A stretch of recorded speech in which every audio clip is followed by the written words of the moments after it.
నమస్తే రమగారు. నమస్తే జయ. రమగారు, పూజ గదిని ఎలా ఉంచుకోవాలి, పూజ గదిలో ఉంచుకోవాల్సిన ఫొటోస్ గురించి, దైవార్చన గురించి, దీపం ఎలా పెట్టాలి, ఇలాంటివన్నీ మనం మాట్లాడుకున్నాం కదా. పూజ గదిని అందరికీ చూపించకూడదు, తర్వాత మనం పూజ చేసిన తర్వాత తలుపులు మూసే ఉంచాలి, ఇలాంటివి నేను కొన్ని విన్నానండి. ఇవన్నీ ఎంతవరకు కరెక్ట్ రమగారు? ఇప్పుడు పూజ గది అంటే ఎంతమంది ఇళ్లలో పూజ గదులు ఉంటాయి జయ? పూజకి ప్రత్యేకంగా గది ఉండేవాళ్ళు కొంచెం తక్కువే. పూర్వకాలపు ఇళ్లలో, పూర్వోత్తరపు ఇళ్ళు అంటే ఏనాటివి? నా చిన్నప్పటి ఇళ్లలో భగవంతుడికి ప్రత్యేకంగా ఓ గది, దేవుడి గది అని ప్రత్యేకంగా ఉండటము, ఆ గది తలుపు వేసి ఉంచటము, ఆ ఇంట్లోకి అమ్మాయిల వాళ్ళు, పీరియడ్స్ వాళ్ళు అలా ఎవరైనా వెళ్ళకుండా ఉండటం, అటు పక్కకి వెళ్ళకుండా ఉండటము, దేవుడి గదిని తలుపేసి ఉంచడం పాతకాలపు పద్ధతి. ఇప్పుడు బాగా పెద్ద పెద్ద ఇళ్ళు కట్టుకోగలిగిన వాళ్ళు, దేవుడికి ఒక గది కేటాయించగలిగే అవకాశం ఉన్నవాళ్ళు, కొన్ని అపార్ట్మెంట్స్లో కూడా దేవుడి గది అంటూ సెపరేట్గా చిటిదైనా కుదిరిన వాళ్ళే కుదురుతుంది. సాధారణంగా చాలా ఇళ్లలో ఇప్పుడు ఈ మధ్య అంటే ఒక 20 ఏళ్ళుగా, ఒక 15 ఏళ్ళుగా చూస్తున్నాం పూజ గది సెపరేట్గా ఉన్న ఇళ్ళు. అంతకుముందు ఏం లేదు, వంటింట్లోనే ఓ గూడు దేవుడికి. అవును. ఇప్పుడు దీన్ని ఎలా ఎవరికి చూపించకుండా నువ్వు మూసేసి అదేమిటో చేసేసి ఎలా చేస్తారు? కర్టన్స్ వేసుకోవాలి, లేకపోతే ఏదో చెయ్యాలి. కర్టన్ వేసుకోవడానికి కూడా కుదరకపోవచ్చు, ప్రాక్టికల్గా కుదరద్దు, చూపించకూడదు అనే నియమం ఏమన్నా ఉందంటారా? అంటే పెద్దవాళ్ళు కొంతమంది చెప్తారు జయ, అట్లా దేవుడి గది పనిమాలా చూపించకూడదు. ఇప్పుడు మా అమ్మ వాళ్ళ ఇంట్లో మాకు మా పద్ధతులు కొంచెం వేరుగా ఉంటాయి. వంటింట్లోనే మాకు దేవుడు ఉండేవాడు. మా దేవుడికి ఒక పెట్టు ఉండేది, పెదగోవింద పెట్టు అంటారు. పెరుమాళ్ళ పెట్టెకి ఆ తలుపులు ఉంటాయి, తలుపు ఉంటుంది లోపల. సాలగ్రామాలు అయ్యవార్లు లోపల ఉంటే ఆ తలుపుని ఎంతసేపు తీయటము, ఓపెన్ చేసి ఉంచటము, అర్చన అయిన తర్వాత తలుపు వేసేస్తారు. మళ్ళీ రేపొద్దున చేసి కౌసల్య సుప్రజారామ అని పూర్వ సంధ్యా ప్రవర్తతే అనుకుంటే ప్రాతः తిరువారాధన కలిసి తీస్తారు తలుపు. ఎంత పెట్టి ఉంటుంది రమ్మగారు? అంత పెట్టి ఓ 1/1 ఉందనుకో. దేవునికి సంబంధించిన ప్రతిమలన్నీ అందులోనే ఉంటాయి. అందులోనే ఉంటాయి, ఉండేవి ఇది వరకు. కాస్త ఏదైనా పెద్ద పటాలు అవి పెట్టుకో తెలిస్తే వెనకాల పెట్టుకునేవాళ్ళు.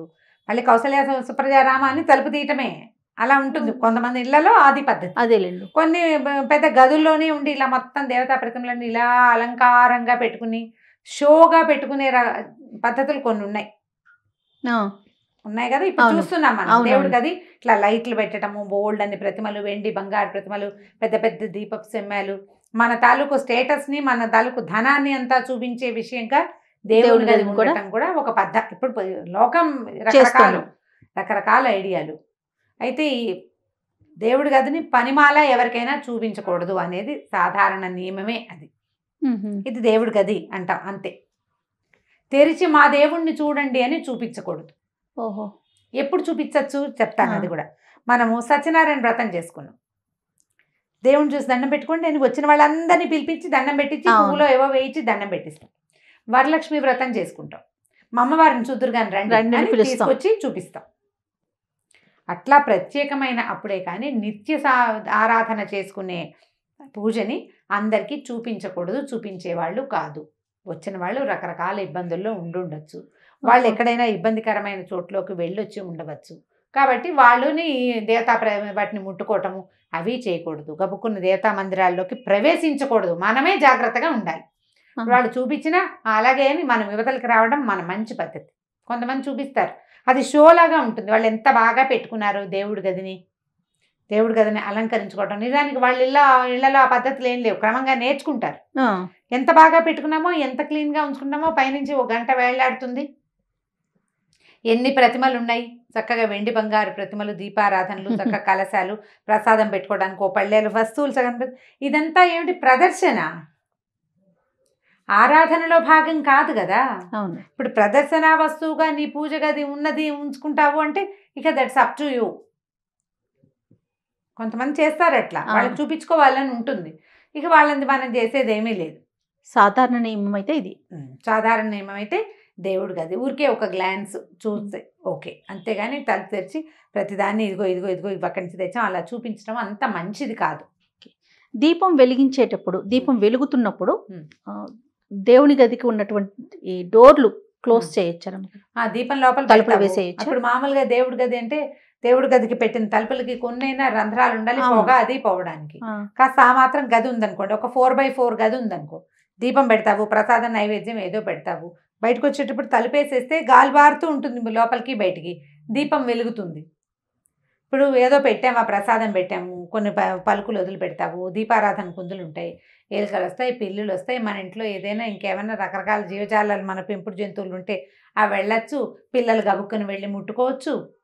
అందుకు దేవుడి గది తలుపు వేయటమే మంచిది. ఎవరైనా అనుకోని పరిస్థితుల్లో ఎవరైనా మన ఇంటికి వచ్చినా కూడా ఆ బార్లా తెరిచి స్వామికి వాళ్ళని చూపించేసేయకుండా చేయొచ్చు. ఇప్పుడు భగవంతుడు సర్వాంతర్యామి చేయాలి. ఈ ప్రతి పరిస్థితుల్లో, ప్రతికూల పరిస్థితుల్లో ఉన్న ప్రతి వాళ్ళు భగవంతుడితో అనుసంధానమయ్యే ఉంటారు. అవును, అనుసంధానమయ్యే ఉంటారు. అందులో ఎటువంటి నిర్వివాదాంశం అది. కాకపోతే మనం భగవదారాధన అనేది చేసుకునేటప్పుడు సాధారణంగా ఏం చేస్తారు, చక్కగా స్నానం చేస్తాం, దేవుడి గది శుభ్రంగా తుడుచుకుంటాము, పవిత్రంగా పెట్టుకుంటాం కదా. అవును, నువ్వు ఒక పవిత్రంగా జాగ్రత్తగా చాలా శ్రద్ధతోటి చేసేటప్పుడు అదే శ్రద్ధ అన్ని విషయాల్లో కూడా ఉండాలి కదా మనకి. ఖచ్చితంగా. దేవుడు ఎక్కడ లేడండి, ఈయన ఎందుకు చూడకూడదండి అంటే ఎక్కడ అన్ని చోట్ల ఉండేటట్టు నీకు ఈ ప్రతిమ ఎందుకు, దీపం ఎందుకు, గాల్లో పెట్టపోతువి దీపం ఎందుకు దేవుడి గది దగ్గర పెట్టేవు. అవును, నీ ఉద్దేశం అది. నువ్వు ఒక ప్రాంతాన్ని సెలెక్ట్ చేసుకున్నావు, ఇంట్లో ఒక రూమ్ని పెట్టుకున్నావు, ఇంకా నిన్ను ప్రతిమలు పెట్టావు, శ్రద్ధగా కూర్చుంటావు, నీవు ఒక క్వాలిటీ టైం దేవుడి దగ్గర స్పెండ్ చేస్తావు ఆ గదిలో కాబట్టి కదా. అలాంటి శ్రద్ధ నీకు ఉన్నప్పుడు నువ్వు దాన్ని మరింత శ్రద్ధగా కాపాడితేనే మంచిది. ఇప్పుడు మొదలుపెట్టిన శ్రద్ధని పూర్తిగా చేయండి చివరి దాకా. అది ఇతరుల దృష్టి నుంచి, ఇతరులు తెచ్చేటువంటి అపవిత్రమైన పరిస్థితులు, వాటి నుంచి, ప్రతికూలమైన పరిస్థితుల నుంచి, నెగిటివిటీ నుంచి మీ దేవతా స్థలం తాలూకు పవిత్రతని కాపాడుకోండి, ట్రై చేయండి దానికోసం. కరెక్ట్ అండి. ఇప్పుడు హాల్లో ఎక్కడో ఒకటే గూడు ఉంది, ఇక్కడ పెట్టావు దీపం, అందరూ వస్తారు, దండం పెట్టుకుంటూ పెట్టినారు, లేకపోతే లేదు, ఇది వేరే కదా. నువ్వు సెపరేట్గా ఓ రూము, ఓ ఇది, ఓ జాగ్రత్త ఉంటే అన్నీ జాగ్రత్తగానే ఉండాలి నీకు. అలా చేస్తేనే కదా ఇది పూర్తిగా. అవునండి, అవును, మొత్తం సాటిస్ఫై చేయాలి కదా. మనం కాదయా బీరువా కొనుక్కున్నాం, దేనికోసం, వస్తువులు దాచుకోవటానికి, జాగ్రత్తకి. బీరువా తలిపేస్తావా, వేయవా? ఖచ్చితంగా తాళం వేసి మళ్ళీ చెక్ చేస్తావా, వేస్తావా? ఎందుకు, జాగ్రత్తకి కదా. ఇక్కడ కూడా అంతే, సూపర్, సేమ్ అదే పాయింట్. కాబట్టి మనం అర్చనలు, ఏదైనా ప్రత్యేక అర్చన మనం దేవుడి గుడిలో కానీ దేవుడి బయట కానీ ఏదైనా పూజలు ప్రత్యేకంగా చేసుకున్నప్పుడు ఆ స్వామిని లేదా అమ్మవారిని దర్శింప చేయొచ్చు, కానీ నిత్య పూజని దర్శింప చేయవలసిన అవసరం లేదు. ముట్టుకోకుండా ఉండాలి, ఎవరు ముట్టుకోకుండా. నువ్వు ముట్టుకోవు అన్నప్పుడు ముట్టుకుంటావు, నువ్వు ముట్టుకోవు, శ్రద్ధగా స్నానం చేయలేదంటావు. మన దగ్గర అసలు సుమన్లో ప్రసాదం కూడా పుచ్చుకోలేదు మొన్న. స్నానం మేము నాన్ వెజ్ తిన్నానమ్మా, నేను తీసుకోను, రేపు తీసుకుంటాను, రేపు స్నానం చేసి ప్రసాదం తీసుకోవడానికి కూడా తల స్నానం చేయాలన్న నియమం పాటించే ప్రపంచం మంది. అవునండి.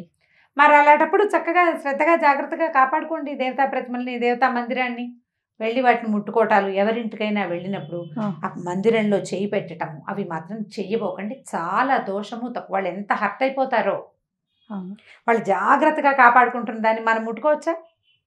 దేవుడి మందిరాన్ని ముట్టుకోకూడదు, దండం పెట్టుకోవాలి అంతే. తప్పిస్తే మందిరాన్ని ముట్టుకోవటము, అబ్బాయి ఈ విగ్రహం బాగుందని టకీమని లేపి చేస్తారు కొంతమంది, అలాంటి వాళ్ళు ఉంటారు.